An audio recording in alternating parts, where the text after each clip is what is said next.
구원을 받는 것일까요? 성경에 보면 사람이 구원받는 것보다 더 중요하고 더 가치 있고 더 긴급한 일은 없습니다. 맞습니까? 맞습니까? 믿으십니까? 믿으십니까? 믿으신다면 한 사람의 구원을 위해서 우리도 집중해야 됩니다. 발벗고 나서야 됩니다. 오늘 본문은 하나님께서 한 사람을 어떻게 구원하시는지를 우리에게 보도해 주고 있습니다. 어떻게 구원하십니까? 먼저 믿은 한 사람을 통하여 다른 사람들을 구원하신다라는 것입니다. 27절, 26절 보십시오. 26절, 주의 사자가 빌립에게 말하여 이르되 일어나서 남쪽으로 향하여 예루살렘에서 가사로 내려가는 길까지 가라 하니 그 길은 광야라. 주의 사자가, 다르게 말하면 주의 천사가 궁극적으로 빌립에게 말하는 분이 누구예요? 이 주의 사자를 보낸 하나님이 말씀하시는 거죠. 그 다음 보십시오. 빌립에게 말하여 이르되, 빌립이 누구죠? 예루살렘 교회의 첫 번째 집사님, 7 집사님들 중에 한 분이 이 빌립 집사님이죠. 지금 이 빌립 집사님이 어디에 계십니까? 사마리아에서 복음을 전하고 계셨습니다. 앞에 보면 그 사실이 나옵니다. 사마리아, 이스라엘 땅에서 큰 도시 아니겠습니까? 거기서 지금 복음을 전하고 있었는데 주의 사자를 보내서 이렇게 말씀합니다. 일어나서 남쪽으로 향하여 예루살렘에서 가사로 내려가는 길까지 가라. 예루살렘에서 가사로, 가사는 어딜까? 요즘 식으로 말하면 가자지구예요. 예루살렘이 중간쯤 있는데 그 밑에 남부 쪽으로, 특별히 지중해 연안을 따라 내려가는 중에 이 가사라는 곳이 있습니다. 이 길을 통해서 이제 애굽으로도 내려가고 그렇게 되는 것이죠.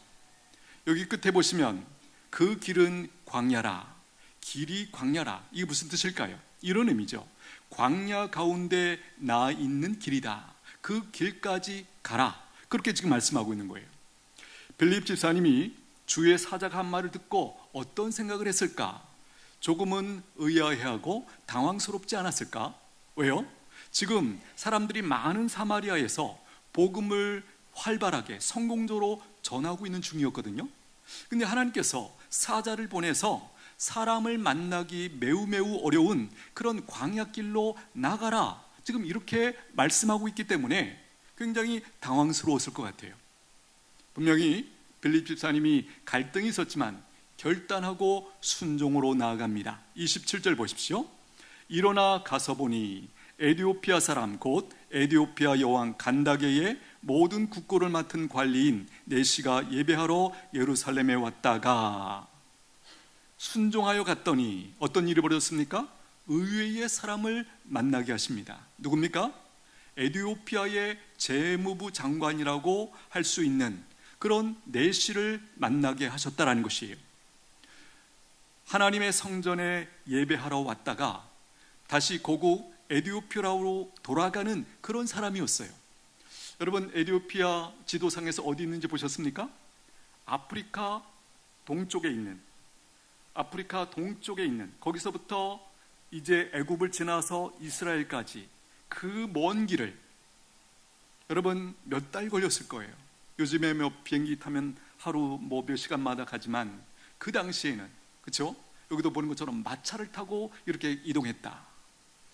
어떤 마음이면 그 멀리에서 성전에 올라가서 하나님 앞에 한번 예배 드리기 위하여 그렇게 올 수 있을까? 그 마음이 보이지 않습니까? 우리가 아는 것처럼 이 이방인이 예루살렘 성전에서 제대로 예배당에 들어간 게 아니에요. 그 성전 바깥들까지, 거기가 이방인들이 들어갈 수 있는 전부 아니었습니까? 그 바깥에서 성전을 보면서 그렇게 예배 드린 것으로 만족하면서 그렇게 가고 있다는 거예요. 바로 이 사람에게 복음을 전하게 하기 위하여 하나님께서 빌립 집사님을 보냈다라는 것입니다. 빌립 집사님이 이 사람을 만나면서 굉장히 놀랐을 것입니다. 아, 그래서 나로 하여금 이렇게 여기 이 광야길로 가게 하셨구나, 오게 하셨구나, 그렇게 확인했겠죠.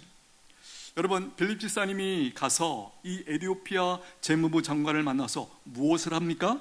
27절 중간부터 보시면 모든 국고를 맡은 관리인 네시가 예배하러 예루살렘에 왔다가 돌아가는데 수레를 타고 선지자 이사야의 글을 읽더라. 성령이 빌립더로 이르시되 이 수레로 가까이 나아가라 하시거늘. 여러분, 주의 사자가 26절에서는 주의 사자가 인도하셨는데 이번에는 성령님께서 빌립에게 더 구체적으로 안내하십니다.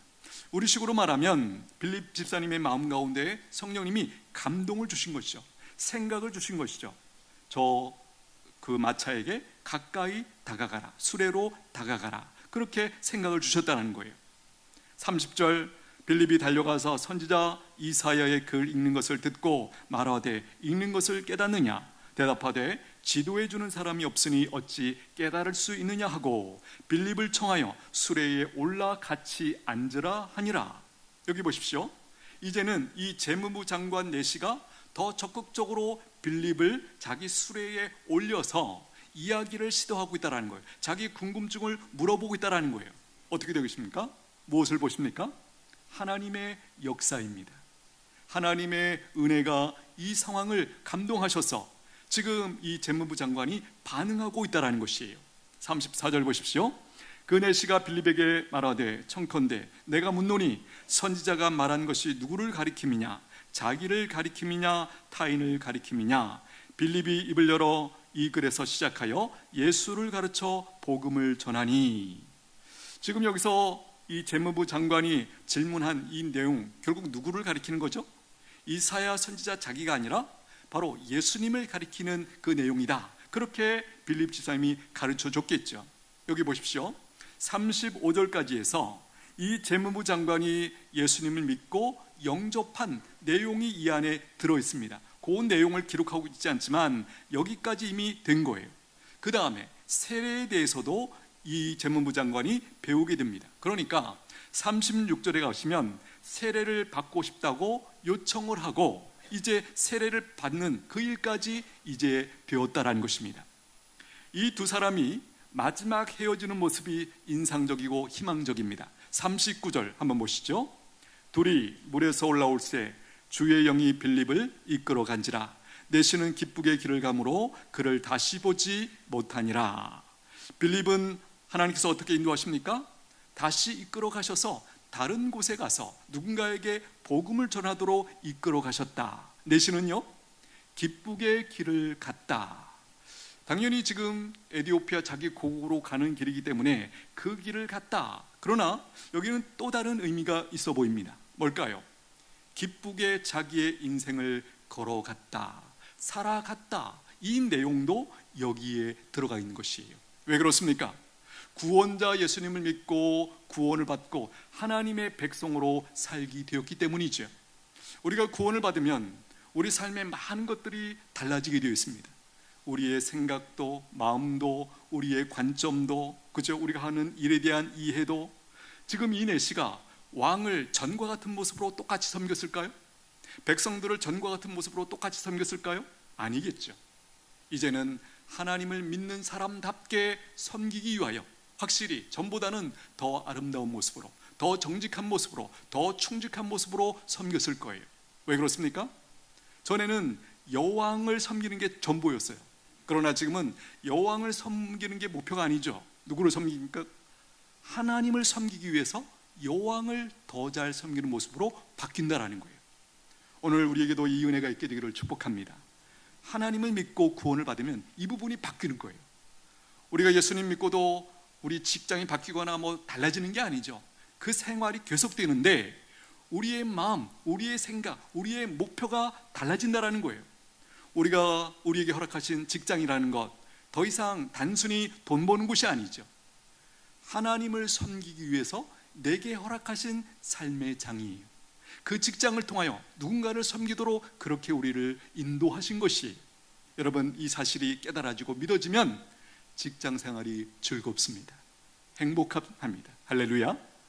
말씀을 정리해 봅니다. 빌립 집사님이 순종하여 갔더니 의외의 사람, 에티오피아의 재무부 장관을 만나게 하시고 그 사람에게 다가가서 그 사람의 필요, 성경을 알고자 하는 그 사람의 마음을 이해하고 이제 복음으로 섬기게 됩니다. 재무부 장관이 복음을 듣고 예수님을 영접하고 세례를 받습니다. 빌립의 순종을 통하여, 수고를 통하여 한 사람이 구원받는 과정을 우리가 지금 보고 있습니다. 이런 결과, 원인을 한번 정리해 볼까요? 첫 번째는 하나님의 인도하심이죠. 주의 사자를 보내시고 성령님을 통하여 마음을 감동하시고 이끌어 주셨던 하나님의 인도하심이 분명히 있습니다. 두 번째는요, 빌립 집사님의 순종과 수고가 분명히 있습니다. 또 하나는요, 하나님의 역사로 말미암아 재무부 장관 이 내시가 복음을 받아들이고 예수님을 믿게 되고 마침내 세례까지 받는 그 역사가 일어났다라는 것이에요. 여러분, 제가 이렇게 설명을 드렸는데 무엇을 보십니까? 한마디로 이것입니다. 처음부터 끝까지 하나님이 이끄셔서 한 사람이 구원을 받게 되었다라는 것이에요. 누가 시작하셨어요? 주의 사자가, 즉 하나님께서 빌립을 통하여 그 사람에게 가라, 하나님이 시작하셨어요. 또 은혜를 주셔서 이 재무부 장관이 복음에 반응하게 하시고 예수님을 믿게 하시고 결국은 하나님이 처음부터 끝까지 이 한 사람의 구원을 위해서 그렇게 역사하셨다, 우리가 분명히 보게 됩니다. 여러분, 재무부 장관이 구원을 받는데 빌립 집사님이 한 기여가 있을까요? 말씀드린 것처럼 순종하여 가서 돕고자 하는 마음으로, 그렇죠? 성경에 대한 질문에 대해서 답을 성실하게 해주고 복음을 전해 주었다는 것, 그것이 빌립 집사님이 한 기여라고 할 수 있겠죠. 그렇습니다. 이 시대에도 하나님의 인도하심을 따라 순종하는 한 사람을 통하여 누군가가 구원을 받는다라는 것이에요. 순종하는 한 사람을 통하여 하나님께서 한 사람을 구원하고 계십니다. 바라기는 저와 여러분 빌립 집사님처럼 순종하는 그 한 사람이 되기를 축복합니다. 순종하여 갔더니 의외의 장소에서 의외의 사람을 만나게 하시고 구원하시더라. 여러분, 빌립 집사님이 예상했을까요? 그렇지 못했겠죠. 이사야 55장 말씀 한번 띄워주십시오. 우리 같이 읽겠습니다. 이는 내 생각이 너희의 생각과 다르며 내 길은 너희의 길과 다름이니라. 여호와의 말씀이니라. 이는 하늘이 땅보다 높음같이 내 길은 너희의 길보다 높으며 내 생각은 너희의 생각보다 높음이니라. 우리의 생각과 빌립의 생각과 하나님의 생각은 다르죠. 빌립의 생각, 하나님의 생각이 훨씬 높은 곳에 있어요. 생각해 보십시오. 자, 빌립 집사님이 자기가 만약에 이해해야 순종했다면 과연 이 에티오피아 이 재무부 장관을 만날 수 있었을까요? 이런 의외의 결과는 만나지 못했을 거예요. 나중에 고민하고 이해되어서 갔더라도 이미 그 사람은 지나갔을 거예요. 오늘 만난 이 역사, 이 구원의 역사는 아마도 없었을 거예요. 그런데 빌립 집사님이 바로 순종했다라는 것입니다. 여러분, 그러므로 우리가 하나님의 길, 하나님의 생각을 따라가려고 하면 다른 방법이 없어요. 단순한 순종밖에 없다라는 것입니다. 그래서 이 단순한 순종이 그렇게 중요하다, 우리가 깨달아야 된다라는 것이에요. 순종하지 않으면 하나님의 역사를 경험하지 못합니다. 아무 일도 일어나지 않아요. 혹시 우리 가운데 신앙생활하면서 신앙생활이 재미도 없고 참 싱거운 것 같다, 이런 분이 혹시 계실까요? 왜 그런지 아세요? 한마디로 말하면 하나님의 말씀에 대한 순종이 없기 때문이에요. 여러분 보십시오. 빌립도 자기 나름대로 열심히였지만 그가 오늘 이 하나님의 말씀에 인도하심에 대해 순종이 없었다면 이 의외의 사람, 에티오피아의 이 재무부 장관에게 복음을 전하고 그가 구원받는 이 놀라운 역사를 그가 볼 수 있었을까? 그렇지 않다는 것이. 여러분, 우리가 예수님을 믿으면서도 하나님의 말씀과 상관없이 그냥 내 생각대로 살아가면 그냥 그 수준에서 그냥 살아가는 거예요. 그러나 우리가 하나님의 말씀을 붙들고 순종하면 우리가 예상하지 못했던 의외의 결과, 어떤 역사를 경험하게 되어 있다는 것이에요. 여러분, 하나님의 말씀에 대한 순종이 분명히 있게 되기를 축복합니다. 나의 순종과 수고를 통해서 누군가가 구원을 받는다, 이것이 도대체 어떤 의미, 어떤 가치일까요? 누가복음 15장 말씀 띄워주십시오. 같이 읽겠습니다. 내가 너희에게 이르노니 이와 같이 죄인 한 사람이 회개하면 하늘에서 회개할 것이 없는 의인 99으로 말미암아 기뻐하는 것보다 더 하리라. 회개하면, 한 사람이, 죄인이 회개하면, 즉 하나님께 돌아와 구원을 받으면 하늘에서 의인 99명 때문에 기뻐하는 것보다 이 한 사람 때문에 더 기뻐한다. 누가 기뻐하신다고요? 하나님이. 하나님만 아니고 천군 천사도, 또 먼저 천국에 들어간 우리 믿음의 선조들도 이 사실 때문에 기뻐한다. 하늘에 잔치가 열린다. 지금 그렇게 설명하고 있는 것이에요. 이것은 바로 하나님이 한 사람이 회개하고 구원받았을 때 하나님이 어떻게 느끼시는가, 반응하시는가, 기뻐하시는가, 이것을 보고 있는 거죠. 여러분, 기독교의 핵심이 뭐예요? 한 사람이 굉장히 중요하다는 것입니다. 한 명을 구원하기 위해서라면 어떤 희생도 대가를 치른다. 이게 기독교예요. 그 결과 오늘 내가 구원을 받았죠. 할렐루야. 이런 분명한 하나님의 말씀이 있기 때문에 오늘 내가 구원을 받은 거예요. 이제는 구원받은 내가 또 다른 사람의 구원을 위해서 우리가 희생하고 헌신하고 나가야 된다. 바로 이것이 오늘 본문의 메시지예요. 하나님께서 빌립을 통하여 한 사람을 구원하셨습니다. 이제는 하나님께서 나를 통하여 한 사람을 구원하기를 원하십니다. 이 하나님의 마음 받게 되기를 축복합니다. 반응하기를 축복합니다. 이제 우리에게 한 주밖에 없습니다. 우리가 늘 그러해야 하지만 특별히 우리가 다음 주에 행복축제를 우리가 앞두고 있습니다. 그동안 우리가 마음에 품고 기도해 온 사람들, 그 초청자들, 이번 주간 특별히 더 기도하면서 그들을 축제로 인도할 수 있게 되기를 축복합니다. 기도하겠습니다.